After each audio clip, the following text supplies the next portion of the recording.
An ordinary milk bottle has a hidden use. It can be handy in the kitchen, so it's worth not throwing it away.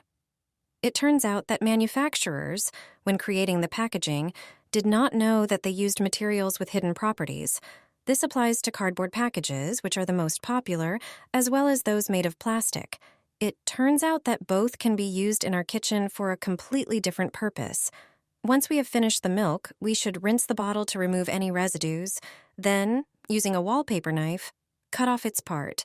It's about the part of the carton that is right next to the cap.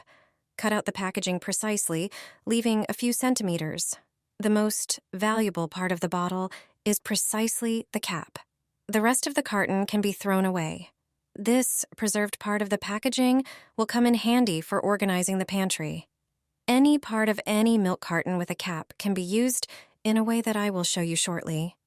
Just take an open package of nuts or loose products, unscrew the cap and thread the top part of the package through it, then lay it flat and screw on the cap.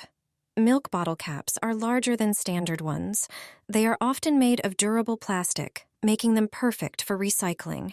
Instead of spending a fortune on caps, you can make them from milk bottles.